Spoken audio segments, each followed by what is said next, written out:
Are you ready to make the most of your oil and gas mineral rights? Welcome to the Mineral Rights Podcast. Get the knowledge and resources you need to manage your minerals and royalties. Here is your host, Matt Sands.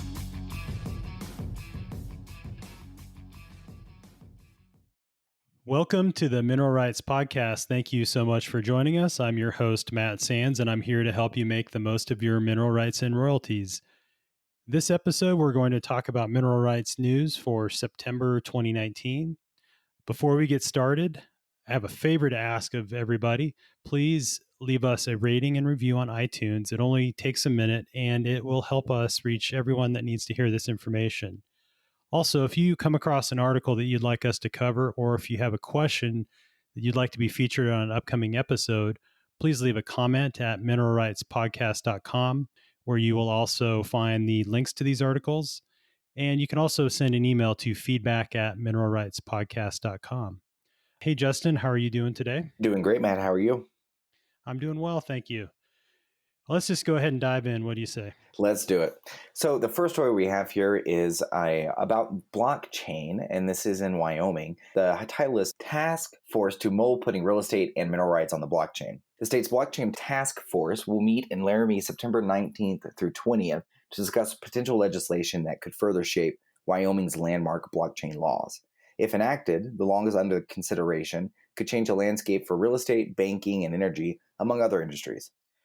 The premier legislation stemming from the task force passed in the 2019 legislative session, allowing the establishment of banks that could take custody of cryptocurrency assets, much like a digital safety deposit box. This year, the task force is looking at refining the measure while banks oogle the state, but also at the other forward-thinking measures that member Caitlin Long said could reshape several industries. I think over the next decade or two, a lot of traditional assets will be issued in blockchain form, Caitlin Long said. Long is a former University of Wyoming graduate who dove into the blockchain world through her business in New York. When she tried to donate substantially more than $50,000 in Bitcoin to the University of Wyoming Foundation, she discovered that no business in Wyoming could liquidate the Bitcoin. Perhaps more importantly, it stated Long on her request to make the blockchain technology more mainstream in Wyoming, which coincided with the state's goals of attracting new industries to the state as the energy markets falter. It turned out to be a perfect storm, and rafts of phone book thick legislation have made Wyoming one of the friendliest states for cryptocurrency companies.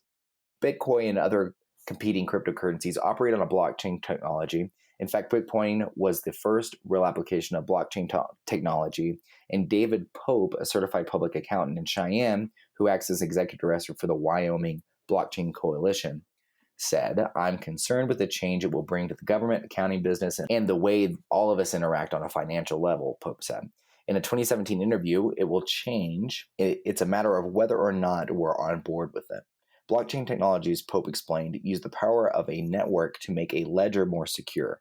In a traditional database for accounting or anything else, a single server holds the master copy of data, which can be accessed and authorized by authorized computers. The result is that if the server is hacked or one employee is too loose with login info, you could have a Equifax breach on your hands or an Anthem or a Target. But blockchain technology, every computer or node that has a blockchain on it houses the entire database. The safety comes in numbers. Instead of any executive decision making vast changes to the database on demand, it takes majority approval of 51% of the computers on the chain. You have to attack all the computers at once to hack a blockchain, Pope said. While crypto heists have occurred to the tune of about $731 million in January through July of 2018 alone, proponents still argue it's the safest way to store digital assets. Opponents of the technology say the digitization opens the door for more sophisticated hackers where more is at stake. But Wyoming's blockchain task force and legislator have opened the door to the technology, for better or worse, already attracting companies. With that backdrop, the task force is pushing forward in its next forward-thinking motion to tokenize assets like real estate and mineral rights. Tokens are a digital placeholder for real-world value. Wyoming firms are already chasing tokenization to do things like booking a vacation rental where the token on the blockchain represents the stay at an Airbnb-style vacation rental. Long said the measure that would replace real estate deeds with digital representation tokens is more of a conversation behind the scenes at this point, but could fundamentally change the game. I'm not sure we'll pass that, she said, indicating forward motion towards an end goal while taking all the time needed to make it right and ready. We're not rushing these, though, Caitlin said. Currently, Teton County is part of the pilot project with a subsidiary of Overstock.com to make it the first county in the country to record land information, including warranty deeds, mortgages, release of liens, and other similar documents, on a blockchain-based platform. This assures immutability of records and indicates a clear chain of title, said Ali El Husseini. This provides an additional critical layer of protection and facilitates transparency for title holders in any property transaction in Teton County. The pilot project, Lon said, will expand to the other counties soon, and the potential legislation would allow those tokens to be traded as assets rather than connecting them to paper deeds. It will allow assets to be more liquid and easy to sell by the token representing the asset, Long said. From there, she said Senator Ogden Driscoll wants to expand into mineral rights tokenization. Mineral rights are very difficult to keep track of in paper form, she said, pointing out that vast paper records are hard to search. But some wonder if the simple digitization would do the trick as well as blockchain technology. Long said various faults in the proposed tokenization law have come forward, leading her to believe that it has a 50-50 shot of leaving the task force alive this go-around. And I knew that they were considering blockchain. I had heard that in oil and gas, but I had assumed it was going to be for the payment side. I had no idea they were talking about for land management records and that kind of thing. Yeah, I agree. This is something that is a new concept, but it definitely makes sense if you think about how complex title records are, and if you could have one version of the truth, essentially, what tokenization of these mineral records would do, and basically, you would have a validated title on that specific related to that specific transaction. So to your point, Justin, where you're talking about financial transactions, this is a type of financial transaction, but in concept with blockchain, you have all of the relevant details. So that's an interesting concept. And I imagine if you do talk 10 to 20 years, we probably can't even imagine the advancements in technology that are going to happen, not only in mineral rights and energy, but just across the board. And so, I think it's interesting, and it's good that we're having this discussion now so we can understand the pros and cons. First step is obviously you have to digitize it in order to get it into the next step where you actually blockchain technology and apply that. So that's probably the first step. And I think some of these counties that don't have their title records searchable online or in electronic form, that would be the first step, obviously, because you have to get it online somehow. Absolutely. And that's also becomes a funding issue because a lot of the smaller counties just don't have the resources or funds to make that kind of push for doing records. That's a good point. Yeah, and I see things like in Teton County, like they mentioned, where you'll have a proof of concept and they'll have to see if it works and work out the bugs, and then before it expands into to other counties like they're talking about. So really interesting that Overstock.com has any skin in the game in this one. So I guess they have a subsidiary that's dealing with blockchain and these types of things. So that's there's lots more to come, I'm sure, and not just in Wyoming, but across the world. Absolutely. Well, in the next one, Matt, if you want to dive into it, sounds like it is some information on a back and forth about what just and reasonable actually is. Yeah, that's always a fun debate. But this article is titled Meeting Regarding Mineral Rights on Monday. And this was published on September 8th, 2019. And it says the latest in a series of hearings regarding proposed gas and oil developments will take place Monday at the Payette County Courthouse to hear arguments on setting the just and reasonable factors in ruling on the application to integrate or pool mineral rights of property owners who have not signed a mineral lease. The administrative hearing will be held at 9 a.m. in the Payette County Courthouse. And again, this has already happened. I think by the time we're recording this would have happened this past Monday. So the owners in question have property in a 160-acre section of land on both sides of the Payette River. And this article comes from the Argus Observer. So we're talking about Idaho here. So anybody with minerals in Idaho, in Payette County specifically, this is something to pay attention to. But according to the documents related to the setting of Monday's hearing, AM Idaho, also known as Alta Mesa, has filed an application to integrate or take over mineral rights of property owners who have not signed leases within the 160 acres. an existing well drilled by the company is within the 160 acres referred to as a spacing unit, an area allocated to a well. The hearing on Monday is authorized by the Oil and Gas Conservation Act and ordered by the Idaho Department of Lands. A brief filed on behalf of the applicant for integration reads that the purpose of an integration order issued in the state's oil and gas law is to encourage development and prevent waste and protect correlative rights or rights of oil and gas owners. However, the brief argues there is no requirement that an equal balance be struck between the wishes of an interested owner, committed or not, and the wishes of an application/operator. Nor is there a requirement that application/operator analyze every possible statute or regulation that could be applicable. All that is required is that integration order includes terms and conditions that are just and reasonable. While the applicants argue that only briefs from uncommitted property owners within the 160-acre spacing unit should be considered by the Department of Lands Administrator per his order, opponents to the integration say that property owners outside the 160 acres would be impacted by any oil or gas removal since they do travel underground outside the boundaries. Monday's administrative hearing comes after the opponents to integration were denied their request for a rulemaking process to determine the factors to be considered when determining whether the terms and conditions of an integration order are just and reasonable, reads the denial document. And then it goes on to say having a rulemaking process would bring the process before the Idaho legislature.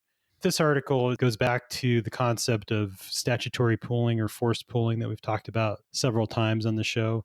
And in this specific case, I imagine they're talking about a vertical well because the spacing unit is pretty small, 160 acres, which is basically a quarter section. If you think about a 640 acre section of land, this is a quarter section. So to me, this indicates that it's probably a vertical well. I haven't done the research on the specific well in question, but just conceptually, that would be, my thoughts. And when they talk about statutory pooling, one of the things that they are required to look at, and it's mentioned on there by the Oil and Gas Conservation Act, and generally speaking, the state oil and gas commissions have legislation in place to prevent waste. And what that means is that they would only drill the number of wells that are necessary to fully extract any oil and gas that's there. The debate or the opposition in this case that they were saying that property owners outside the 160 acres would be impacted by any oil and gas removal. So they do travel underground outside the boundaries. In that whole process, when they look at these applications, that's one of the things they look at is whether or not specific application is going to protect correlative rights. In other words, going to protect the adjacent landowners from sucking any oil or gas out of their property.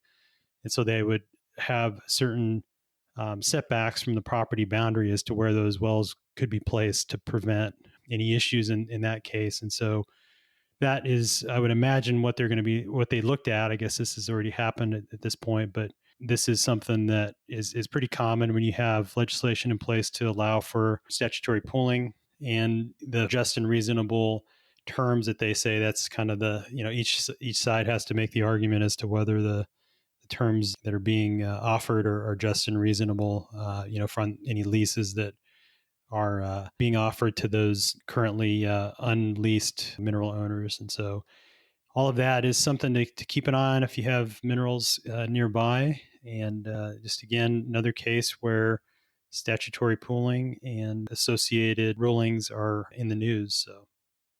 Absolutely. And like you said, it seems to be something that's very common anytime that those statutory pooling laws are in place. And sounds like the next one here is another mineral dispute with the family. Yeah. And in this particular article is an issue that has been going on for quite some time in North Dakota. Article says, the headline is, Judge Sides with Wilkinson Family in Lake Saskawea Mineral Dispute. A Williams County judge has sided with the family whose lawsuit over the oil and gas mineral rights under Lake Saskawea reached the North Dakota Supreme Court in 2017. An attorney for the family says he thinks the decision could impact hundreds of mineral owners with interest under Lake Saskawea. Northwest District Judge Paul Jacobson issued the decision late last week after the Supreme Court reversed his initial ruling and sent the case back for further consideration. In his new opinion, he concludes that the state has no basis to continue claiming that it owns the Wilkinsons' property. His initial ruling sided with the state, and the family appealed. The lawsuit filed in 2012 centers around who owns the mineral interest under land that the federal government acquired from J.T. and Evelyn Wilkinson in 1958 as part of the Garrison Dam project. The property consists of nearly 300 acres. The plaintiffs, who are descendants of the Wilkinsons, maintain that the family retained the mineral rights. The State Board of University and School Lands, which manages state-owned minerals for the benefit of state schools, has disputed their ownership. At least some of the minerals that are now being contested. The board is named as a defendant in the suit along with several oil companies. A significant development in the legal battle occurred in 2017 when state lawmakers sought to clarify mineral ownership under Lake Saskawea. A bill passed by the legislature prompted a study to determine the ordinary high water mark of the Missouri River channel as it existed before the Garrison Dam. The dam flooded land along the river upstream to create Lake Saskawea. In remanding the Wilkinsons' case later that year, the Supreme Court said the new law applies retroactively, and the district court did not have an opportunity to consider these provisions. The state's Industrial Commission adopted the study's findings. Jacobson wrote in his opinion that the review shows that minerals in question in the Wilkinson case fall above the high water mark. As a result, the family is entitled to those minerals, he said. You have a decade of production they haven't been paid on, and there's a lot of oil and gas wells out there, says Joshua Swanson, attorney representing the family. The total dollar amount for my clients and other mineral owners is significant. He estimates the family is owed over $1 million in oil and gas royalties. He said the state land board and Statoil, which has a lease with the state, will now have to sort out how to pay the family. Land Commissioner Jody Smith said the land board's attorney is reviewing the ruling. The board plans to discuss the matter in its next meeting on September 26th. Statoil, a Norway-based oil producer, operates in the Bakken and now goes by the name Equinor. A spokesman declined to comment, citing the potential for an appeal. Swanson said he feels confident in the family's position if an appeal were to happen. He said the judge's decision could affect hundreds of mineral owners with interests under Lake Saskawea. The Wilkinson family paved the way for them, he said. They really were the champions carrying the banner for all those impacted mineral owners, he said. So this article is pretty important. And like the article mentions, there's hundreds of mineral owners that have been waiting for this to get resolved in the courts. And this precedent, I think, will pave the way for them to get their minerals back. And the argument here is really related to the disputed government taking, as they allege. And so that's what they feel has happened. The issue here is related to an article that we reported on earlier this year in June with respect to minerals under the bed of the Missouri River passing through the Fort Berthoud reservation lands. And this was, or in that case, the river course was changed in the 1950s when the Garrison Dam was built to create Lake Saskawea. And so they were arguing, who owned that portion of land that was where the river used to be. And so, the study in that article they're referring to in this article as well was conducted originally in the 1950s in a river survey conducted by the U.S. Army Corps of Engineers. And this study that they talked about that was ordered in 2017, they had to relook at that and determine where that original high water mark was before the dam. And that particular study found that the state owns about 9,500 more acres than the original Army Corps of Engineers survey showed. And so that is what is at issue here, is that additional 9,500 acres that the landowners, previous landowners, feel belongs to them in terms of at least the mineral rights. And so pretty significant dollars at stake. I think in that June article that talked about the reservation and the three tribes, it was around $100 million in escrow in royalties that we're waiting for this to get resolved. And so this ruling, I expect, will help bring those, both the reservation and the tribes as well as the private mineral owners closer to reaching a resolution on the issue. And it sounds like things are going to be moving in the way of the property owners themselves against versus the state. So it'll be good to see this get finally resolved. Definitely not over yet, but a step, I think, in the right direction if you're in the perspective of the mineral owners. Absolutely. I also think it sings to how important it is to keep up with your assets in terms of minerals, because it really is the mineral owner's responsibility to know what's going on and to be able to bring up problems and issues that occur. Yeah, unfortunately, sometimes it does take legal action to make that happen. But in this case, I think the Wilkinson family is probably happy that they did pursue it in that regard, and hopefully we'll get them what they deserve if that indeed is some back royalties. So. Absolutely. And I'm sure there's plenty of people out there who may not even realize that they inherited this in whatever way, and they'll be extremely happy when they receive the check.